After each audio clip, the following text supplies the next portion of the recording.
Students, एक बार फिर स्वागत है आप सबका हमारे YouTube चैनल में। और आज के वीडियो लेक्चर में class 10th chapter triangle chapter 6 है एनसीईआरटी का एक्सरसाइज 6.3 के बाद का हम लोग चैप्टर या थियरम कवर करेंगे, जिसमें हमें एक इम्पॉर्टेंट थियरम पढ़ना है जो रिलेटेड है area of to similar triangles से। दो सिमिलर ट्रायंगल के एरिया और उसके साइड में क्या रिलेशन होता है, इस रिलेशन को बताने वाला ये थ्योरम है। और इस पे बेस्ड बहुत सारे क्वेश्चंस कॉम्पिटिटिव एग्जाम में और बोर्ड एग्जाम में पूछे जाते हैं। और ये थ्योरम खुद भी बहुत इंपॉर्टेंट है, बहुत इजी वे में मैं इसको प्रूव करने वाला हूँ। So be careful and try to understand. Theorem का स्टेटमेंट क्या कहता है, देखिए, the ratio of the areas of to similar triangles is equal to the ratio of squares of their corresponding sides. कह रहा है दो सिमिलर ट्रायंगल की एरिया का रेशियो उनके किसी भी करस्पॉन्डिंग साइड्स के रेशियो के स्क्वायर के इक्वल होता है। दैट इज, इस स्टेटमेंट को पढ़ के सबसे पहले फाइंड आउट करते हैं कि गिवन क्या है। यहाँ पे दो सिमिलर ट्रायंगल्स बनाए गए हैं A B C D E F. Triangle A B C is similar to D E F, ये गिवन है बिकॉज लिखा है the area of to similar triangles. तो यहाँ ये डेफिनेटली हमें क्लियर है कि A B C D E F के सिमिलर है।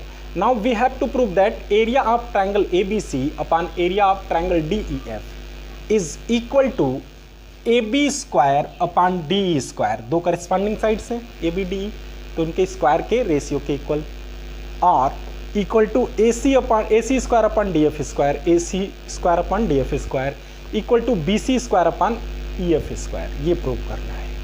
एक छोटा सा कंस्ट्रक्शन इसमें करना पड़ेगा। एरिया की बात आ रही है तो एरिया के लिए हमें एक परपेंडिकुलर ड्रा करना पड़ेगा, because area is equal to 1/2 base into perpendicular.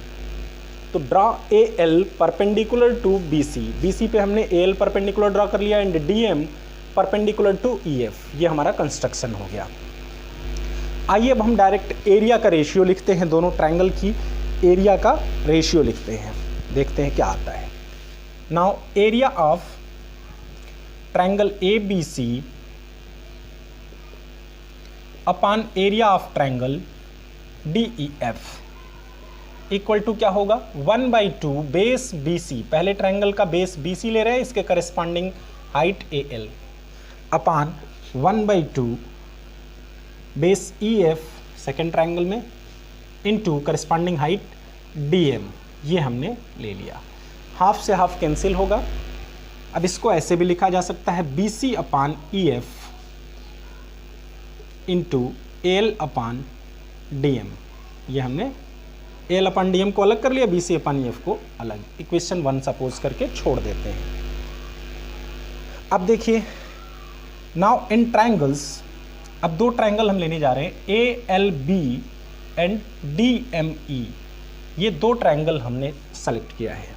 इन दोनों में देखते हैं पहले क्या क्या इक्वल है। तो angle B is equal to angle C के होगा, because triangle A B C is similar to D E F. ये गिवन है कि डी ई एफ के सिमिलर है ए बी सी। तो सिमिलर ट्रायंगल के सभी करस्पॉन्डिंग एंगल्स इक्वल होते हैं। तो एंगल B एंगल E के इक्वल हो गया and angle 1 is equal to angle 2 के हो गया, बिकॉज दोनों क्या है, 90 डिग्री के हैं। ये दोनों परपेंडिकुलर हैं तो राइट एंगल होंगे। और दो ट्रायंगल में अगर दो ट्रायंगल्स में अगर दो दो एंगल इक्वल हो गए तो दोनों सिमिलर हो जाते हैं। तो इस बेसिस पे हम लिख सकते हैं, इसको इक्वेशन 2 सपोज कर लेते हैं। Triangle A L B is similar to triangle D M E. A L B D M E के सिमिलर हो गया। और जब सिमिलर हो गया देन ए बी अपान सभी साइड्स का रेशियो इक्वल होना चाहिए। D E, A B upon D E is equal to A L upon D M is equal to B L upon E M. तब तीनों साइड का रेशियो इक्वल होगा। A B upon D E is equal to A L upon D M is equal to B L upon E M. ये equation 3 हमने suppose कर लिया इसको।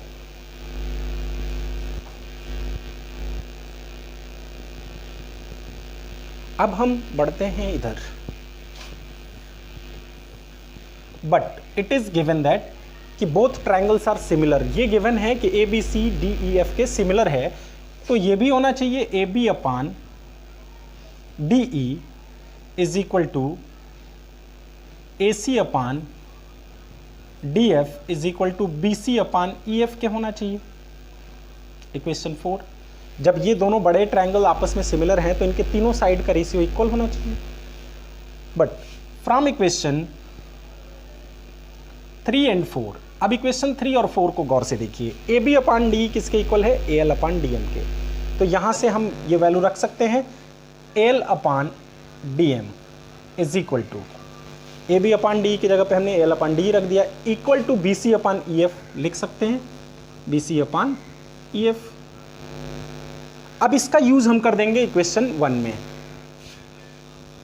Using it in equation 1 में ये वैल्यू पुट कर देते हैं, then we get area of triangle A B C upon area of triangle D E F is equal to B C upon E F into A L upon D M के जगह पे भी क्या रखेंगे हम?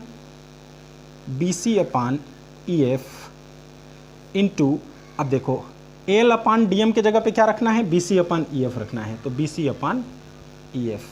तो क्या मिलेगा हमें? सेम नंबर का मल्टीप्लाई हो रहा है तो B C upon E F का स्क्वायर हो गया। देन फ्रॉम इक्वेशन 4, अब इक्वेशन 4 का यूज कर लीजिए। अगर B C upon E F के स्क्वायर है तो ए सी अपान डी एफ के भी स्क्वायर होगा, ए बी अपान डी के भी स्क्वायर हो गया। तो area of triangle A B C upon area of triangle D E F equal हुआ ए बी अपान डी का स्क्वायर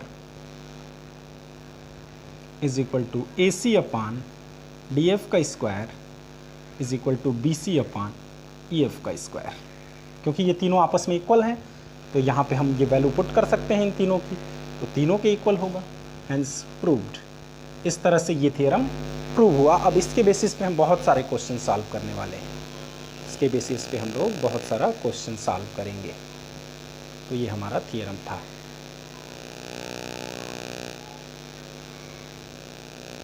तो आइए क्वेश्चन नंबर 1 देखते हैं। Let a triangle A B C is similar to triangle D E F and their areas be 64 centimeter square and 121 centimeter square if EF is equal to 15.4 centimeter। ये given है, find BC find करना है। तो हम अभी recently जो theorem पढ़े हैं उसी का यूज करेंगे। Since triangle ABC is similar to DEF और एरिया और साइड में रिलेशन बताने वाला थ्योरम वही है जो रिसेंटली अभी पढ़ा हमने। We know that the ratio of areas of two similar triangles is equal to the ratio of squares of their corresponding sides। Area का रेशियो उनके किसी भी करस्पॉन्डिंग साइड्स के रेशियो के स्क्वायर के इक्वल होगा। तो triangle ABC, area of triangle ABC upon area of triangle DEF, ये दोनों गिवन है इसलिए हमने इसका रेशियो लिया। अब इसमें देखिए हमको ये ढूंढना होगा कि पूछा क्या जा रहा है। BC पूछा जा रहा है तो साइड BC लेंगे। अब BC के करस्पॉन्डिंग देखिए ABC लिखा है सिमिलर टू DEF, तो BC के करस्पॉन्डिंग EF होगा, तो अपान EF है, BC square upon EF square. अब इसमें वैल्यू पुट करेंगे। एरिया ऑफ ट्रायंगल ABC है 64 सेंटीमीटर स्क्वायर और ये है 121 सेंटीमीटर स्क्वायर DEF की एरिया। BC पूछा जा रहा है, BC स्क्वायर, EF 15.4 गिवन है। देन इसको लिख सकते हो 8 अपान 11 का square is equal to BC upon 15.4 का स्क्वायर। अब कंपेयर करेंगे, अगर दोनों के स्क्वायर इक्वल हैं तो दोनों रेशियो भी इक्वल होने चाहिए। BC upon 15.4 is equal to 8 upon 11, then BC is equal to 8 upon 11 into 15.4, ये होगा 8 इंटू 11 बन जाए 11, 11 4 जार 44, तो अब मल्टीप्लाई कर लेंगे 11.2 आएगा centimetre.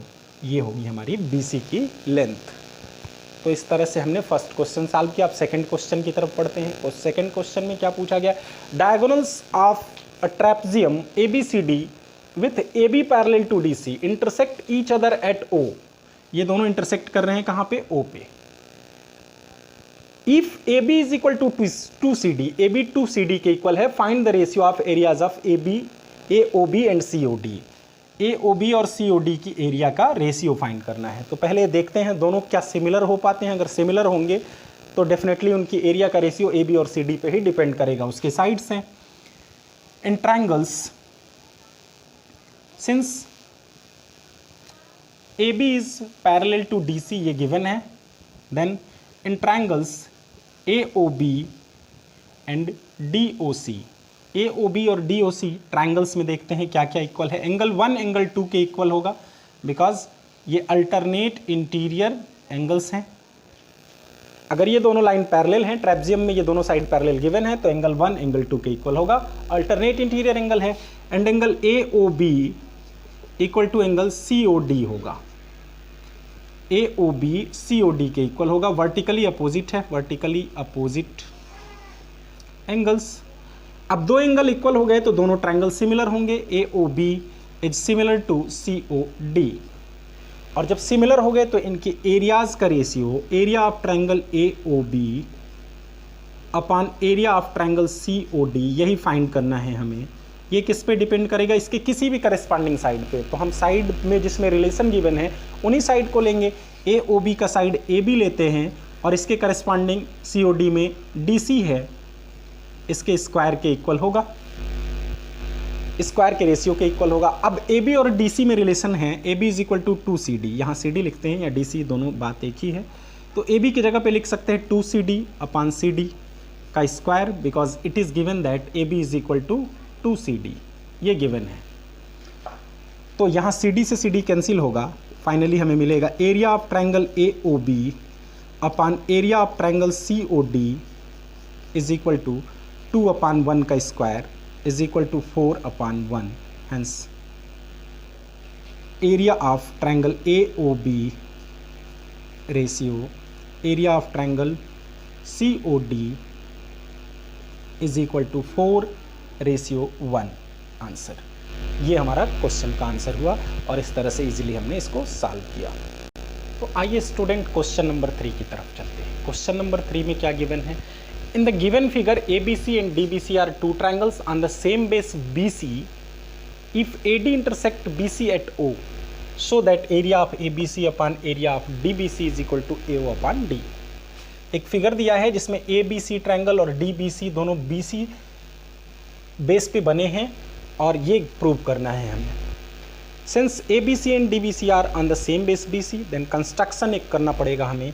Draw AM perpendicular to BC, A से BC पर एक परपेंडिकुलर AM डाला हमने और दूसरा D से DN परपेंडिकुलर ड्रा किया BC पे। ये कंस्ट्रक्शन हो गया। प्रूफ की तरफ चलते हैं। इन ट्रायंगल AMO, अब देखिए जो दो छोटे ट्रायंगल हैं इनकी बात कर रहे हैं, ये ट्रायंगल और ये ट्रायंगल, इन दोनों में ये एंगल इसके इक्वल है, वर्टिकली अपोजिट है।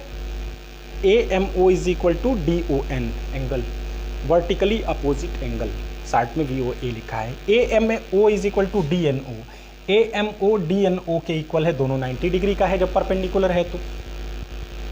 अब AMO देखिए दो एंगल जब इक्वल हो गए तो bye angle criteria AOM DON के सिमिलर हो गया, और जब सिमिलर हो गए तो AM अपॉन DN इक्वल हो जाएगा AO अपॉन DO के।